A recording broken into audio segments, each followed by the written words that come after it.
Oke, bismillahirrahmanirrahim. Assalamualaikum warahmatullahi wabarakatuh.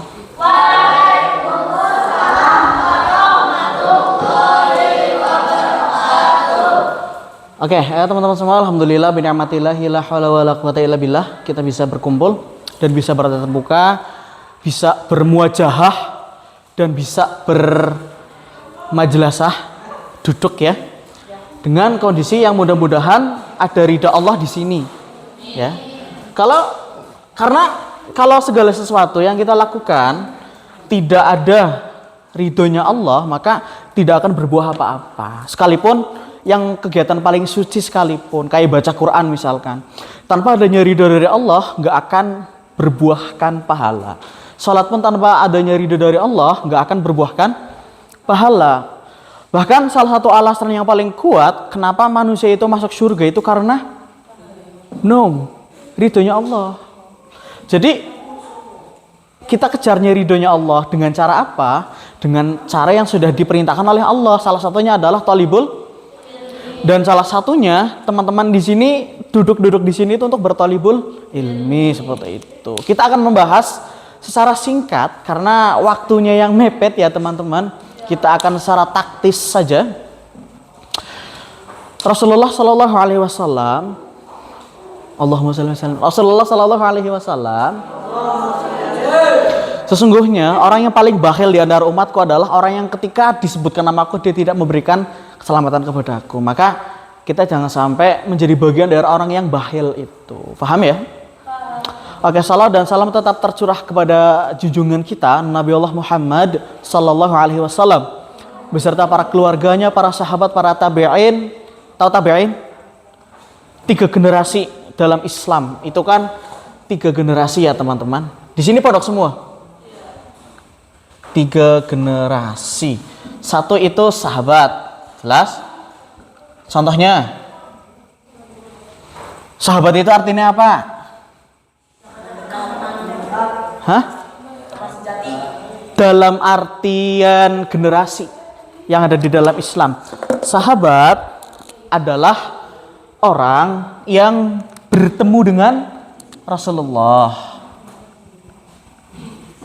Bertemu dengan Rasulullah. Ini sahabat nih namanya ya. Lalu generasi yang kedua itu ada tabi'in. Adalah orang yang bertemu dengan sahabat, yang tidak langsung bertemu dengan Rasulullah tapi pernah mendengar Rasulullah secara langsung. Lalu tabi'in adalah yang bertemu dengan tabi'in. Paham? Nah, ini dasar sih sebenarnya. Oke, kita berarti masuknya itu yang mana? Kita generasi kalaf. Kalaf itu generasi baru, generasi yang modern. Kita nih, kalau dalam ilmu psikologi, ilmu sosial, kita masuk dalam generasi, kalau saya Gen Z, berarti teman-teman itu generasi alpha. Tahu ya? Saya Gen Z, Gen Z ke, kalian itu generasi alpha. Oke, langsung saja ke pembahasan. Ada satu perkataan yang mengatakan bahwa setiap dari kita itu adalah pemimpin. Rasulullah yang ngomong nih, setiap dari kita adalah pemimpin. Dan setiap pemimpin akan dimintai pertanggungjawaban. Dari perkataan Rasulullah tersebut, maka sudah bisa dipastikan bahwa Anda yang duduk di sini adalah seorang pemimpin. Atau dalam materi kita kali ini, kita akan bahas satu materi. Mungkin sudah pernah teman-teman itu dengar, tapi hanya sekilas, mungkin ya. Mungkin. Kita akan membahas satu materi yang namanya itu apa? Kira-kira? Leadership. That's right.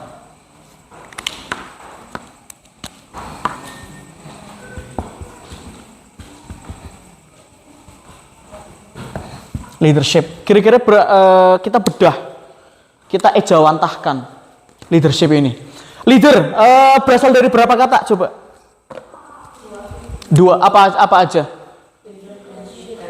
Leader dan shape. Oke, leader itu artinya apa? Pemimpin. Lalu shape. Itu tak SHEEP itu shape. Shape. Apa? Kapal. Betul. Betul, ship itu artinya kapal. Battleship, perang kapal. Iya kan?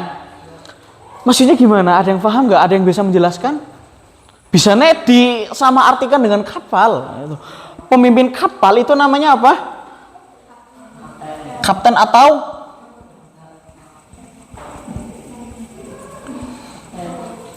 tugas dari nahkoda itu apa? Memimpin. Terus apa lagi? Mikir. Betul, terus apa lagi? Mengatur. Nice. Terus apa lagi? Navigasi. Terus apa lagi? Pengambil keputusan.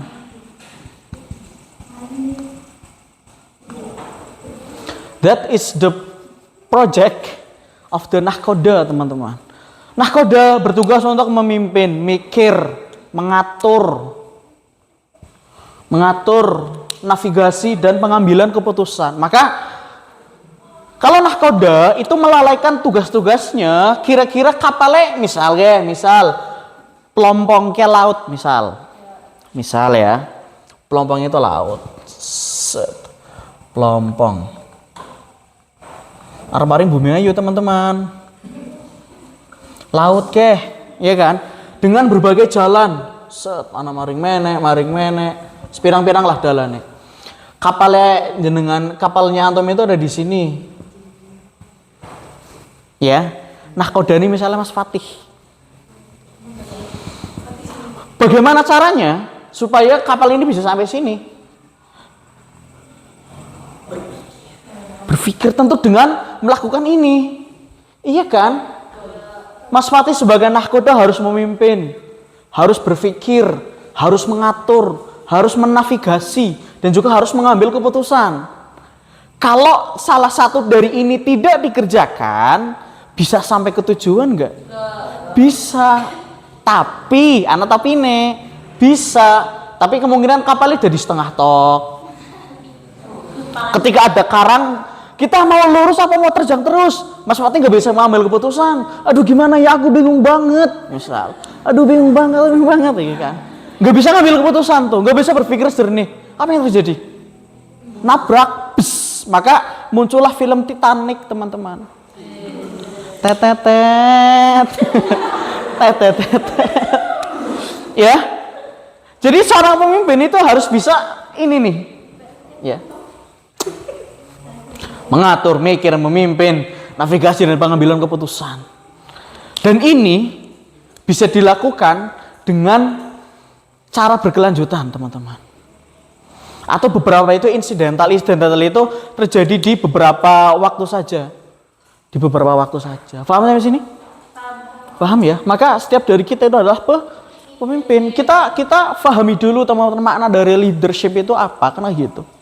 Kalau kita masih bingung, pemimpin sih masih dapat ketua sih tugasnya apa? Ya, mau gimana kita mau sekarang gini, IPM itu kan satu organisasi yang punya tujuan. Yang bawa tujuan itu siapa kalau bukan pemimpin? Iya kan? Pemimpin itu jangan digolongkan ke Mas Fatih semua selaku ketua ranting. Tapi Anda yang duduk di sini itu adalah pemimpin juga di rantingnya. Paham? Aja digolong bocah ki, bocil ki kabeh. Nggak bisa kalau kayak gitu ya. Gelem ora Mas Fatih misalkan Mas Fatih udah kepilih jadi ketua kan. Harus kepilih ya. Wis kepilih terus kabeh proker kuwi digolong namono kabeh. Tumlah nyentah melu-melu bae tumlah. Ora melu mikir, ora melu urun rembuk, ora melu rapat dan lain-lain. Gedek ora? Gedek kan?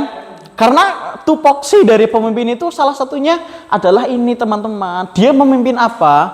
Memimpin anggotanya. Dia memikirkan apa? Memikirkan program-program anggotanya, memikirkan anggotanya. Dia mengatur apa? Anggota, navigasi anggota, dan pengambilan keputusan. That is the leader, bro. Paham? Nah, pemimpin itu kita akan menghilangkan stigma ningannya pemimpinnya kalau Mas Fatih tok. Itu secara birokrasi iya. Kalian ketika ada sesuatu yang sifatnya itu ranting dan IPM dan organisasi, kudu maring Mas Fatih diset, wajib. Nek misalkan orang kayak gue, angel, misal IPM mau mengadakan program kerja zikir pagi misal. KDI kayak misalkan. Zikir pagi ning lapangan bareng kayak sedesa Pelompong misal. Misalkan ya. Tapi KDI itu bergerak sendiri tanpa koordinasi sama ketua. Ujug-ujug ketua ini ditakoni, bisa nih dikumpulkan sih, embuh kan itu tugas IPM. Mumet ora? Nah, maka dari itu komunikasi itu harus dua arah. Ya. Ada yang namanya pemimpin, ada pemimpin, dan ada yang terpimpin. Komunikasinya itu harus dua arah. Pemimpin menyampaikan sesuatu, timbal baliknya juga sama. Nggak bisa satu doang. Atau hanya terpimpinnya saja itu nggak bisa. Paham? Pertama, tipsnya adalah satu.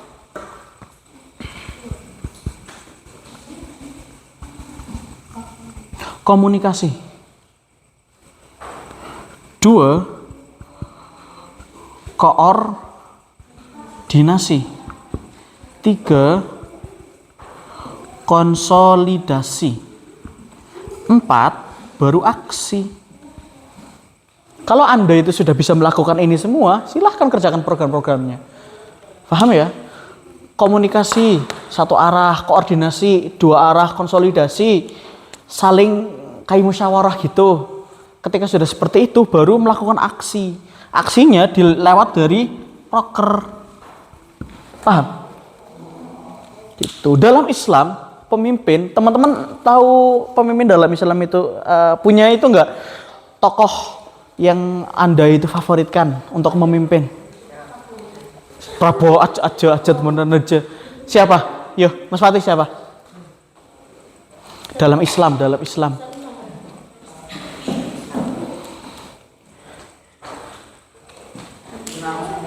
Imam Asy-Syafi'i. Kenapa mengidolakan beliau?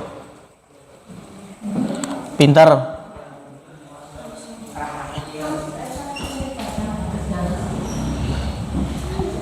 Imam Syafi'i. Terus coba siapa lagi yang tokoh yang Anda idolakan? Siapa? Khalid bin Walid. Wis, mantap. Julukan Khalid bin Walid itu apa? Tahu nggak? Singa padang pasir. Lalu siapa lagi? Imam Mahdi. Imam Hamadi. Siapa ke Imam Hamadinya? Imam Hamadi siapa, Mas?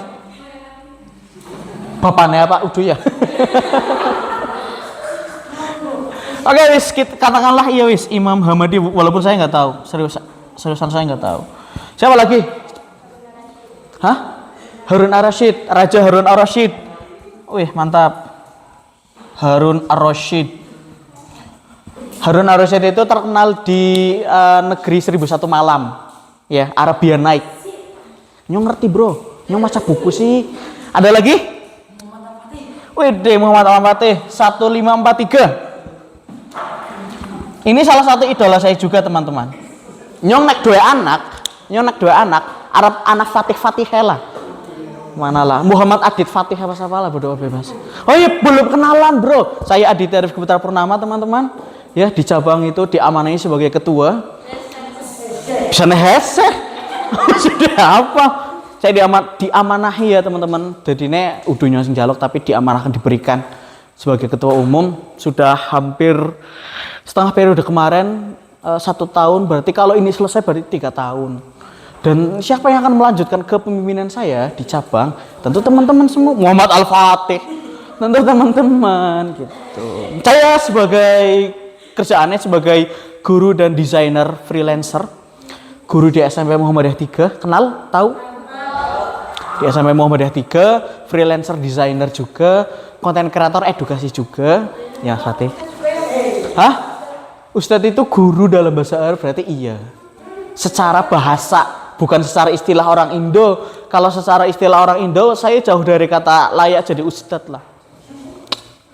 Berat bro. Lanjut lagi yuk. Muhammad Al-Fatih, jomblo BTW ya, belum bojo nyong ke. Masih kuliah teman-teman. Siapa lagi? Dedi Mulia KDM. Terus ada lagi? Miki ngomong Pak. Oke, lanjut. Siapa lagi? Yang putri belum, baru Harun Ar-Rasyid nih. Yang putri Ahmad Dahlan, mantap. Siapa? Firsa Besari, Hasyim Asy'ari, Mbah Hasyim, Ahmad Dahlan.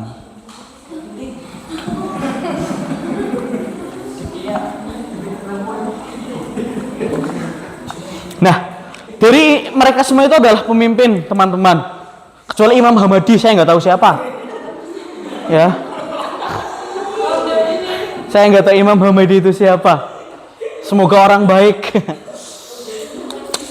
Nah, dari nama-nama yang di sini, teman-teman harus punya role model, tokoh yang teman-teman gandrungi, seseorang yang teman-teman kagumi karena kepemimpinannya. Karena kita lagi bahas leadership ya, karena kita lagi bahas leadership, maka yang harus dikagumi adalah kepemimpinannya. Dan saya sangat mengagumi satu nama.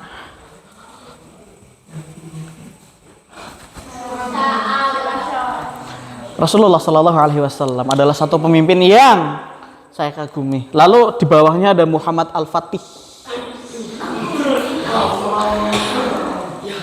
Gitu teman-teman, paham? Lalu di dalam Islam, apa jenenge? Syarat-syarat menjadi seorang pemimpin itu sudah disebutkan oleh Rasulullah sendiri, teman-teman. Kalau teman-teman itu tahu sifat wajib Nabi dan Rasul, maka itu adalah apa ya, spesifikasi untuk jadi pemimpin. Sifat wajib bagi Rasul itu apa? Sifat wajib Nabi dan Rasul. Yes, sidik, terus tabligh, amanah, fatonah. Sidik itu artinya apa? Jujur. Tabligh, menyampaikan. Amanah, fatonah. Yaudah, ini adalah contoh pemimpin. Jadi idealnya pemimpin itu nggak semua, tapi minimal itu adalah dia itu jujur, jelas, dia itu tabligh, bisa menyampaikan, dia itu amanah, dapat dipercaya, dan dia itu fatonah, cerdas. Kalau teman-teman dapat pemimpin yang gitu, bersyukur gitu. Soalnya di negara kita itu sudah sangat susah sekali nyari pemimpin yang kayak gitu. Dia cerdas tapi dia tidak amanah, korupsi, mengesahkan tambang, mengenduli hutan, sehingga terjadi banjir, korupsi, kolusi, nepotisme. Tahu nepotisme? Yes, engkau baik ya. Jadi gitu teman-teman. Sidik, tabligh, amanah, fatonah, teman-teman harus bisa. Kalau jadi pemimpin harus kayak gitu. Pemimpin itu nggak hanya ketua ya. Saya tegaskan sekali lagi, Anda yang duduk di sini adalah pemimpin semua. Bahkan dalam Quran suratul Baqarah ayat 23, wa idz qala rabbuka lil malaikati inni ja'ilun fil ardi khalifah, kan kayak gitu. Ketika Allah itu ingin menjadikan manusia sebagai khalifah di muka bumi, ada pertentangan oleh malaikat, ya kan? Qala fil ardi khalifah, qalu ataj'alu fiha may yufsidu fiha wa yasfiqud dima wa nahnu nusabbihu bihamdika wa nuqaddisu lak. Malaikat itu ngomong, ya Allah, apakah engkau hendak menjadikan seseorang yang menghancurkan, yang berbuat kerusakan dan suka menumpahkan darah di muka bumi sebagai pemimpin? Malaikat itu protes. Kayak ini menarik nih di Quran suratul Baqarah ayat 23. Kalau teman-teman ditadaburi itu menarik teman-teman. Allah itu ingin menjadikan manusia sebagai khalifah, lalu diprotes sama malaikat. Ini udah bisa dihapus? Oke. Masih ngantuk? Mau gak ngantuk?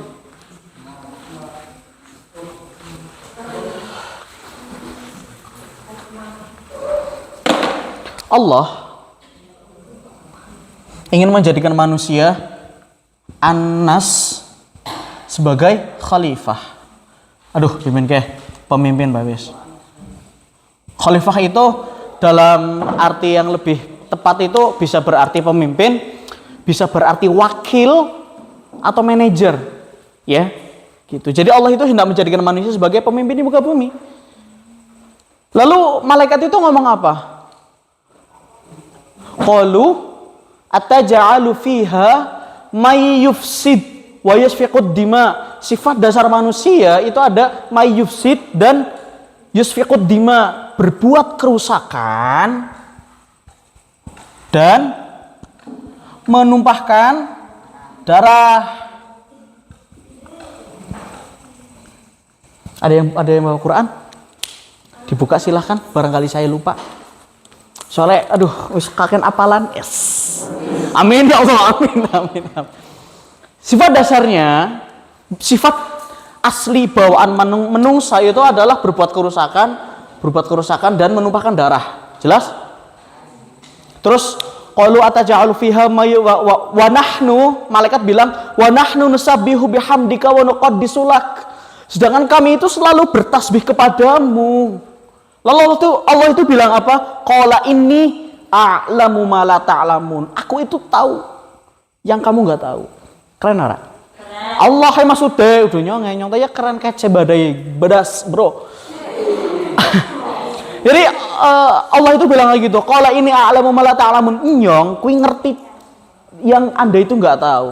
Lalu di ayat selanjutnya wa 'allama adamal asma'a kullaha tsumma 'aradahum 'alal malaikati faqala ambi'uni bi asma'iha ula in kuntum shadiqin. Lalu Allah itu memerintahkan kepada Adam untuk asma'iha, menyebutkan nama-nama yang telah disebutkan oleh Allah. Jelas? Dan Adam itu bisa akulah tsumma 'alal faqala ambi'uni akulah bi asma'iha ula in kuntum shadiqin, dan melafazkan lagi dengan betul. Paham ya? Lah, sedangkan ketika malaikat itu ditantang sama Allah, coba kamu sebutkan. Lalu qala ini alamu wa 'alama adam al asma akulah tsumma 'aradahum 'alal malaikati faqala ambidu bi asma'i haula'i kuntum fa illam taf'alu wa lam taf'alu fattaquna rallati waqduha nasul hijarah u'adatil kafirin. Lalu ketika malaikat itu Allah itu ketika menyuruh malaikat untuk menyebutkan, lalu malaikat itu bilang apa? Qalu nusabbihu bihamd. Kelalainya ngeblank, bro. Buka Quran. Qurannya dibuka coba. Sing ana artine remen 23. Maaf ya teman-teman, agak ngeblank. Coba dibuka. Jebule urung direkam. Wis. Misi. Nah,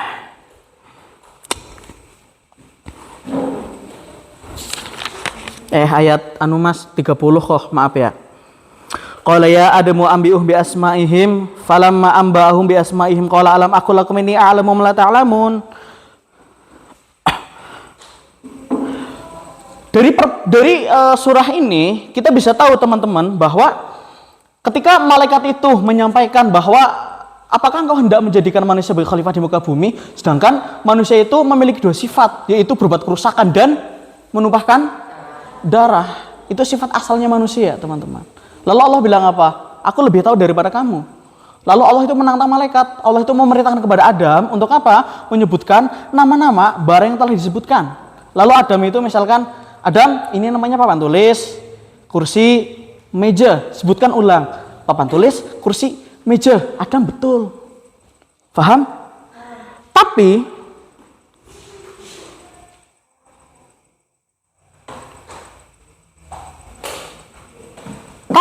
ketika Allah itu memerintahkan malaikat nggak bisa. Maka yang membedakan kenapa manusia diberikan amanah oleh Allah sebagai pemimpin atau sebagai khalifah atau sebagai manajer atau sebagai wakil adalah karena manusia itu punya satu hal yang tidak dimiliki oleh makhluk lain. Apa itu? Akal. Kalau manusia tidak mempergunakan akalnya dengan baik, maka manusia akan masuk ke sifat awalnya, yaitu berbuat kerusakan dan menumpahkan darah. Zaman sekarang, kalau ada orang yang suka berbuat kerusakan, dia sebagai pemimpin, sebagai manusia yang ada di bumi, dia berbuat kerusakan, lalu dia menumpahkan darah, berarti dia telah kembali ke sifat asalnya sebagai manusia. Dalam kata lain, dia tidak menggunakan, paham? Jadi, turu bisa nih turu. Jadi gitu teman-teman, ada kalanya seorang pemimpin itu melakukan kesalahan jelas. Namanya wajar, manusia, bukan Nabi Boy. Itu wajar dan itu harus dimaklumi. Tapi nek berbuat kesalahan terus-menerus tanpa adanya koreksi, tanpa adanya muhasabah, yuk piye?